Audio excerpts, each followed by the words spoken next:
अस्सलाम वालेकुम प्यारे बच्चों, क्या हाल चाल है जी? ठीक ठाक हैं, खैरियत से हैं। आज बेटा हमारा जो आर्टिकल है चैप्टर नंबर 14 का, वो है is very very important, force on a moving charge particle in a magnetic field.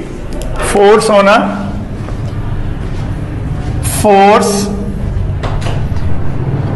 A moving charge particle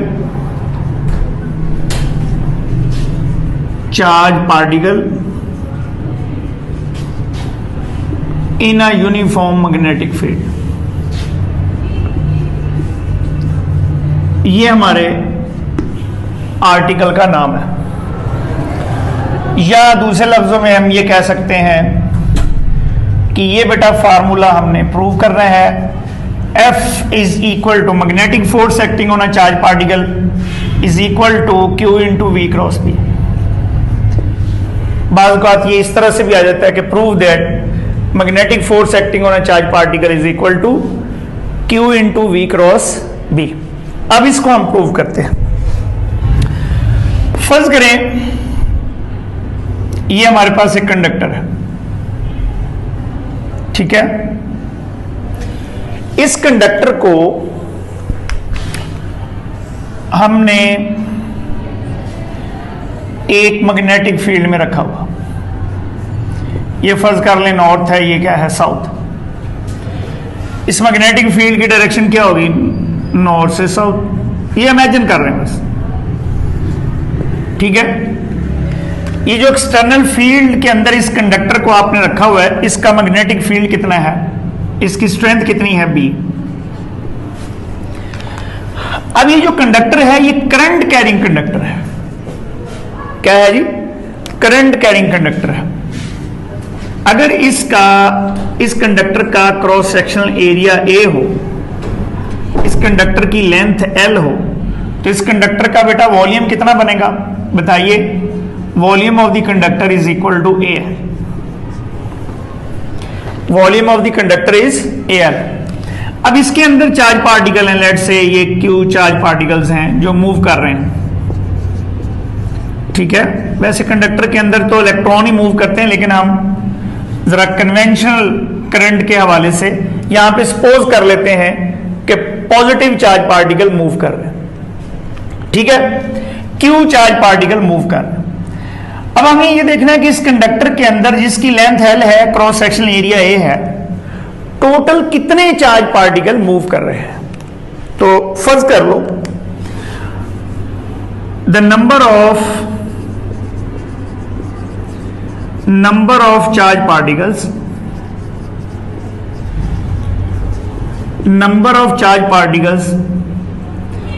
पर unit volume,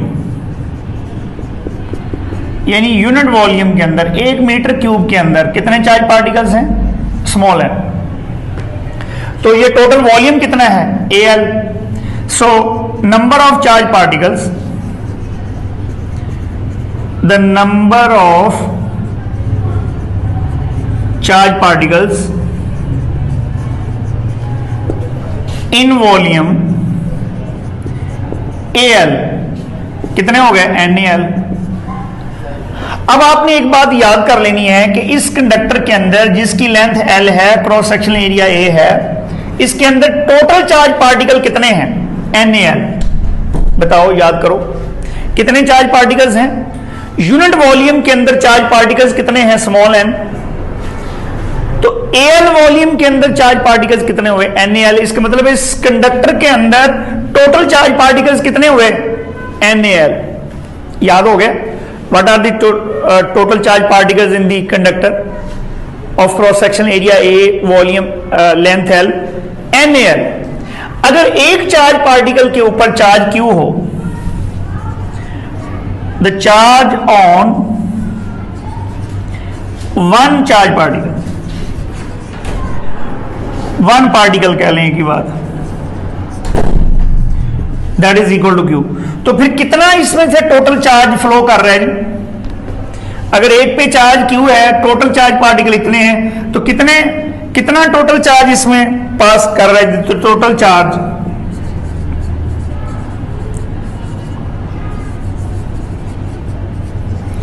flowing through the conductor कितना हो गया बताइए, that is equal to NaLQ। अगर चार्ज पास कर रहा है इसका मतलब है करंट पास कर रही है। So what will be the current through the conductor, the current through the conductor क्या होगी, the current through the conductor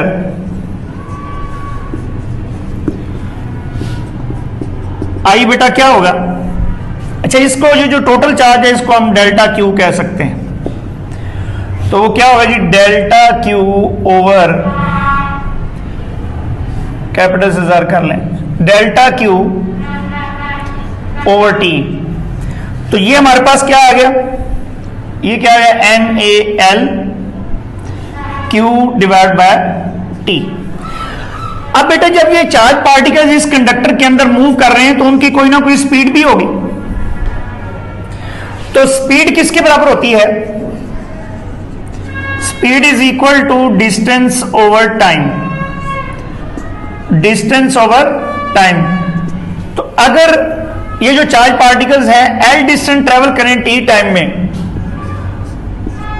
तो यहां से हमारे पास T क्या आ गया, इसको इधर ले जाएं, इसको इधर ले जाएं, तो T किसके बराबर आ गया, L ओवर V। अब इस T की वैल्यू इसमें पुट करें तो क्या बन जाएगा जी, हमारे पास यहां पर लिख दें, ठीक है, ये देखिएगा जी यहां नजर आ रहा है, कोई ये तरह से यहां पर लिख सकता हूं, चले ले, ये हमारे कैमरामैन ने कहा लिख सकते हैं, तो कोई ऐसा मसला नहीं है। ले बेटा ये देखें जरा, करंट आई किसके बराबर आ गई, दैट इज इक्वल टू, यहां वैल्यू पुट करें टी की, I is equal to NaLQ over, यहां पर टी की वैल्यू लिखें जरा, पुट करें L ओवर V, यहां L इससे कैंसिल, तो आई हमारे पास क्या आ जाएगा, इसको ऊपर ले जाएं NaQV। This is the current passing through the conductor. अब बेटा जरा गौर करो जरा, हमने एक दो लेक्चर पहले एक आर्टिकल पढ़ा था कि अगर किसी करंट कैरिंग कंडक्टर को मैग्नेटिक फील्ड में रखें, करंट कैरिंग कंडक्टर को अगर मैग्नेटिक फील्ड में रखें तो ये जो मैग्नेटिक फील्ड है इस करंट कैरिंग कंडक्टर के ऊपर एक फोर्स लगाएगा, बिल्कुल लगाएगा। सो कितनी फोर्स लगाएगा, the force acting on current carrying conductor of length L, the force acting on current carrying conductor of length L is given by, वो क्या आ गई जी, F इज इक्वल टू, अच्छा ये आपने वैसे लिख लिया है, कोई मसला तो नहीं है जी, F is equal to, F L से मुराद क्या है, the force acting on a current carrying conductor of length L, that is equal to I into L cross B। ये हमने पढ़ा हुआ है कि अगर किसी कंडक्टर की लेंथ L हो, उसको हमने मैग्नेटिक फील्ड B में रखा हुआ हो, उसमें से करंट कितनी पास कर रही हो I, तो उसके ऊपर लगने वाली फोर्स ये हो। कोई प्रॉब्लम तो नहीं है, ठीक। अब हम इसको, मैं इतने थोड़े से हिस्से को मिटा देता हूं, ठीक है।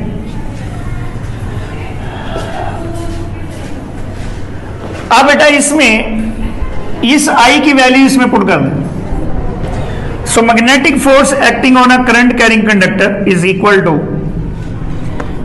NaQV into L cross B। कोई मसला तो नहीं है, बिल्कुल नहीं है।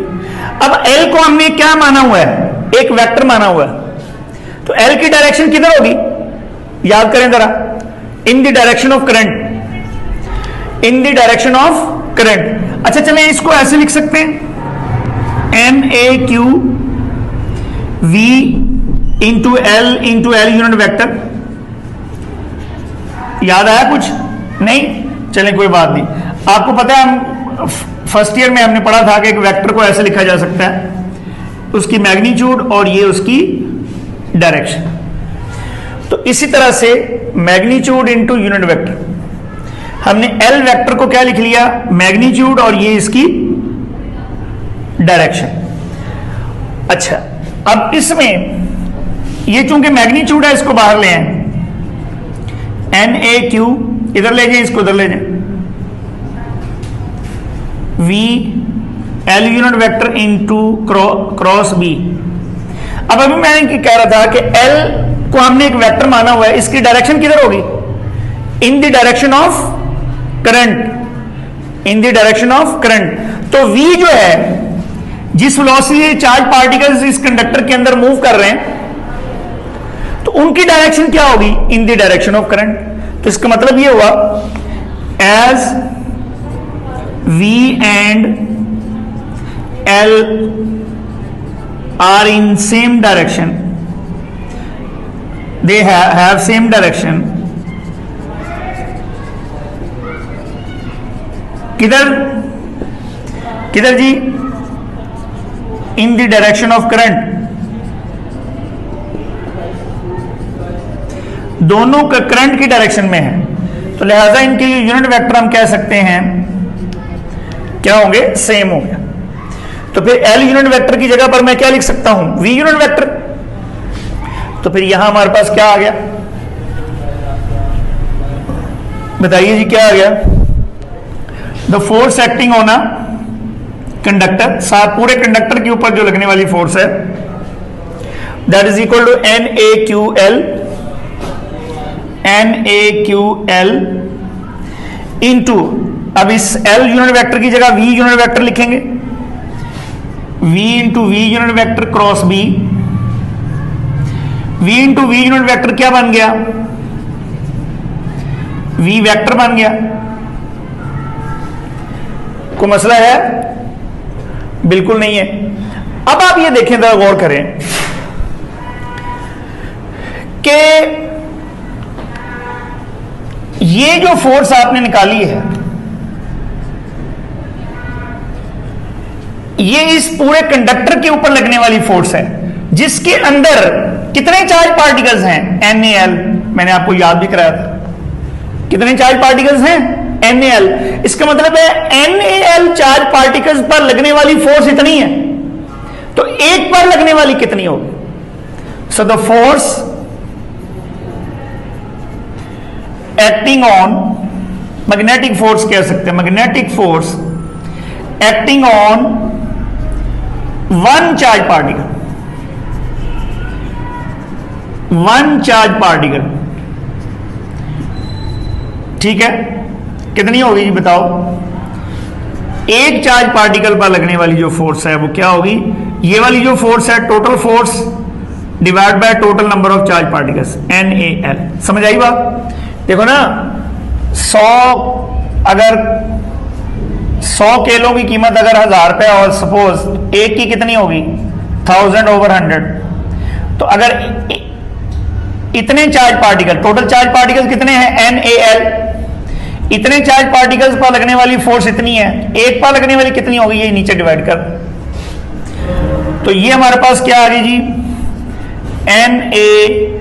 NaQL into V cross B divide by NaL। NaL इसमें बेटा कट गया। So force acting on a one charge particle in the uniform magnetic field is equal to this. तो ये force acting on a uniform magnetic field, एक charge particle जिस पे charge कितना है Q, जब वो v स्पीड के साथ मैग्नेटिक फील्ड में दाखिल होगा, कौन से मैग्नेटिक फील्ड में, जिसकी स्ट्रेंथ कितनी है B, तो उस पर लगने वाली जो फोर्स होगी वो कितनी होगी, F is equal to Q into V cross B। अब ये जो फोर्स है इसकी डायरेक्शन हम फाइंड कर सकते हैं by right hand rule. Direction of force acting on a charge particle in magnetic field आप फाइंड कर सकते हैं। डायरेक्शन जो है, डायरेक्शन ऑफ मैग्नेटिक फोर्स, वो हम फाइंड कर सकते हैं किससे, by right hand rule. Right hand rule हमें क्या कहता है कि अगर अंगूठा चार्ज पार्टिकल की वेलोसिटी को जाहिर करे, ये हो गया v, उंगलियां, these fingers will show the direction of magnetic field, then the palm of the hand will show the direction of force acting on positive charge particle, acting on positive charge particle, ये याद रखना है, ठीक है। अंगूठा किसको जाहिर कर रहा है? v को, ये v, ये b and this is the force. अगर चार्ज पार्टिकल नेगेटिव हो तो फिर उल्टी फोर्स लगेगी। बात समझ में आ गई? पॉजिटिव चार्ज पार्टिकल पर इधर, नेगेटिव चार्ज पार्टिकल पर इधर। तो अगर ये फर्ज करें फॉर प्रोटॉन, इसको हम क्या लिख सकते हैं? फॉर प्रोटॉन, प्रोटॉन के लिए ये फोर्स क्या बनी? Plus E into V cross B. And for electron, electron के लिए क्या बन जाएगी? ये इसको क्या लिखा जा सकता है? F is equal to minus E into V cross B. समझ आ गई बात? So this is the force acting on a charge particle in a uniform magnetic field. तो कितनी फोर्स होगी याद करें जरा, F is equal to Q into V cross B, V cross B. Derive कैसे करना है? इस कंडक्टर के अंदर यूनिट वॉल्यूम के अंदर कितने चार्ज पार्टिकल्स हैं जरा देखें। यूनिट वॉल्यूम के अंदर कितने चार्ज पार्टिकल्स हैं? Small n। इसका वॉल्यूम कितना है? Al। तो फिर Al वॉल्यूम के अंदर टोटल कितने हो गए? NaL। एक पे चार्ज कितना? Q। टोटल चार्ज कितना इसमें से फ्लो कर रहा है? NaLQ। इसका मतलब है ये चार्ज है जो फ्लो कर रहा है, अगर मैं इसे T से डिवाइड कर दूं तो वो क्या बन गई? करंट। बात समझ में आ गई? So total current flows through the conductor किसके बराबर आ गई? NaLQ over T। ये हम एक मिनट में इसको ड्राइव कर लेते हैं। ये देखिएगा जरा इस पूरे आर्टिकल को सिर्फ जस्ट इन 1 मिनट। ये देखें जी, देखो पहले तो बताएं इस कंडक्टर का वॉल्यूम कितना है? Cross sectional area A, length L, तो वॉल्यूम कितना हो गया? AL। यूनिट वॉल्यूम के अंदर कितने charge particles? Small n। AL volume के अंदर NaL, यानी टोटल इतने हो गए। एक पे चार्ज कितना? Q। तो सारों पे चार्ज कितना? ये डेल्टा Q हो गए। अगर मैं इसे T से डिवाइड कर दूं तो ये क्या बन गई? करंट। अब यहां पे जो चार्ज पार्टिकल मूव कर रहे हैं उनकी स्पीड कितनी है? v। तो v स्पीड से अगर वो मूव कर रहे हैं तो स्पीड किसकी इक्वल होती है? Distance over time. तो यहां से टाइम की वैल्यू ले क्या आ गई? L over v। यहां L ओवर v लगाएं, L L से कैंसिल, तो ये ऊपर करंट कितनी आ गई बताओ? NaQV। इसका मतलब है सारे चार्ज पार्टिकल्स पे ऊपर ये जो लगने वाली फोर्स है, इस पूरे कंडक्टर पर लगने वाली फोर्स किसके बराबर आई? That is equal to I into L cross B. अब यहां पर हम I की वैल्यू लगा देंगे और साथ यहां क्या लिखेंगे? L वेक्टर को क्या लिखा जा सकता है? L into L unit vector. चूंकि इसको बाहर ले आए यहां पर, तो ये हमारे पास क्या आ जाएगी? Total force acting on the charge particle is equal to NaQ। ये V अंदर ले जाए, L बाहर ले जाए, तो क्या बनेगा? V into L unit vector cross B।